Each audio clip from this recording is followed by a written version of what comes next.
Clifford is a director in our employment team who will be bringing us up to date with recent changes in employment law and TUPE. So Louise, what are the key changes that General Counsel need to be aware of in this area? Well, the one I think I would flag as potentially having the greatest impact in the next 12 to 18 months is the introduction of mandatory rules on gender pay gap reporting for larger employers. So it's something that has been on the cards for a while. It's been talked about since 2010 when the original power to introduce regulations was first created. But it's only now that we actually have draft regulations and it looks like that we will be getting the revised regulations anytime soon with a view to them being brought in either later this year or at least very early next year. It's going to affect all larger employers, so the draft regulations at the moment only cover private and voluntary sector employers with at least 250 relevant employees. But we have also got a consultation underway at the moment which makes it clear that these rules or very similar rules are going to be rolled out to the public sector as well. There's a trend towards legislation forcing companies to publish information. Yeah. What, in your area, what information are they going to be asked to publish? Well, the rules are going to cover three broad categories of information. So the first category is basically information about average differences in pay between male and female employees.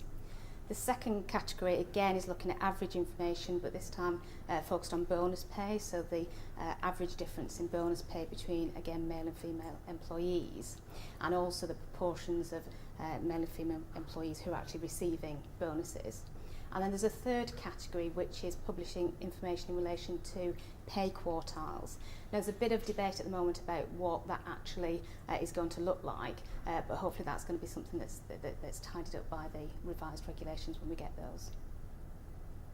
And no doubt there's some key dates that Council ought to keep in mind as these things roll out. Well, I think the first critical date is going to be April 2017 because that's when employers are going to have to take their first snapshot of pay data for the purposes of producing their future reports. So employers are going to have some time to actually collect the information, analyse it and then publish their reports. But what they do need to be aware of is that in terms of bonus pay, effectively the clock has already started to run because rather than taking a snapshot in April, you're effectively looking at bonuses paid within the 12 months leading up to April 2017. So employers need to have systems in place already to capture that data and of course to analyse it in due course. If a business identifies a gender pay gap, what are the risks? Well, there are some legal risks potentially. I know a lot of employers are concerned about the potential equal pay risk for them here, and I think they're right to be concerned. The public sector in particular has been really hit by the effect of equal pay claims in recent years. That said, I think if an employer is going to be publishing a gender pay gap, that doesn't necessarily mean that there's any discrimination necessarily that could give rise to an equal pay claim. There are lots of contributing factors which influence the gender pay gap, some of which are within the employer's control and some which aren't. So I think that the first point is that employers shouldn't panic if they're in the position of having to publish details of a gender pay gap, but they do need to be analysing the reasons behind that and working out what they can do to reduce it. Employers are also going to be worried, of course, not only about the legal consequences, but the negative perceptions internally and externally if they find themselves having to publish particularly a significant gender pay gap between men and women. So what I expect to see is that a lot of employers will be actually undertaking initiatives alongside these publishing requirements that are actually aimed at driving a reduction in the gender pay gap. So things like initiatives designed to increase the representation of women in more senior roles and that type of thing.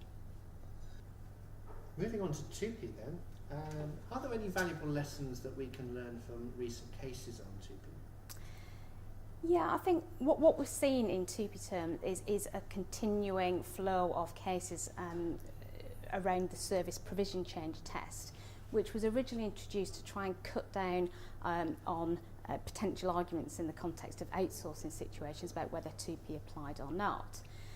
And I think that the problem we've seen is that a lot of employers involved in contracting and sometimes tribunals have fallen into the trap of thinking that the service provision change test is going to apply in any outsourcing or insourcing situation. And actually there are some key conditions that need to be satisfied. One of those, for example, is being able to establish that there's an organised grouping of employees whose principal purpose is providing services to the client. Now we've seen one recent example of a case where the outgoing employer wasn't able to establish an organised grouping because their employees, although they were spending a lot of time on a particular contract, upwards of 70%, were actually working for lots of other clients as well. So in those circumstances, the appeal court had set aside the tribunal's decision that TUPE had applied.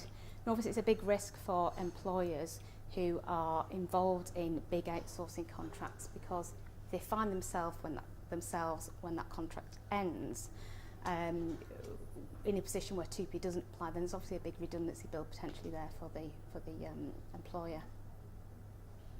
There's been a lot of publicity over the last year, 2 years about holiday pay. Have we got any changes coming up there? Well, again, we've seen quite a lot of case law in the last couple of years, which has shown that when we are looking at what's often known as Regulation 13 leave, this is the first 20 days leave that's guaranteed by the European Working Time Directive, employers have got to be paying the equivalent of normal remuneration. And there's been lots of questions over what normal remuneration actually is. What we're starting to see now is clarity from the courts, which establishes that that can include things like non-guaranteed overtime, voluntary overtime, potentially commission, which would have been earned if an employee hadn't been on holiday. And we're seeing quite a few first instance decisions coming through the UK tribunals this year, where the UK tribunals are now finding that routinely that voluntary overtime can be included in holiday pay. It's all going to come down effectively to the regularity of payment and whether the payments can be treated as constituting part of normal remuneration. So if there are employees who haven't yet reviewed their own holiday pay practices, then certainly now would be a good time to do that, as we see a kind of increasing in litigation. We've had shared parental leave now for, I think, 12 months. Yep. How does that appear to be working? Yeah, you're right. We have had shared parental leave since April 2015, so we've had a full year of operation. This is the leave that can be shared effectively between parents in the first year of a child's life. Now, all reports suggest, and our experience bears this out in practice, that there's actually been really very little take-up by fathers of the right to shared parental leave. And there are a number of kind of reasons that have been talked about as contributing to that. So the most obvious one is the kind of financial concerns of fathers, because shared parental leave is only paid at a statutory minimum rate. It's not the employee's actual level of pay that they would receive when they're off. So that obviously is a factor that's going to be very relevant in deciding whether or not employees take it. Another issue is that people are saying employees aren't really promoting this very much, and there are concerns in there about career progression and the impact that having an extended period of leave is going to have on potentially the careers of both parents. So for all of these reasons, the take-up has been very low. The report suggests that where employees are prepared to enhance shared parental pay and pay it at a higher rate, more akin to the levels of maternity pay that they might be paying, then as you'd expect, there's a high level of take-up. But I think it's probably an area where employers might start to focus on it more as we start to get into gender pay gap reporting and looking at the potential ways in which the gender pay gap can be closed. I've heard of something called grandparental leave. Should I be encouraging my children to start families so I can have some extra holiday? Well, it's hard to get clear statistics, but the early reports are that the take-up has actually been very low. The most obvious reason for that is the financial impact on families, because shared parental pay is only paid at statutory minimum rates unless an employer actually chooses to enhance it.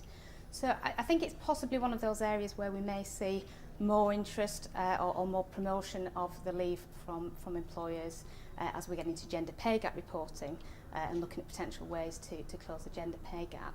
But for now, it's not had a huge level of take-up. I'm sure my children will breathe a sigh of relief to hear that. Thank you very much, Louise. That's been very interesting. Thank you.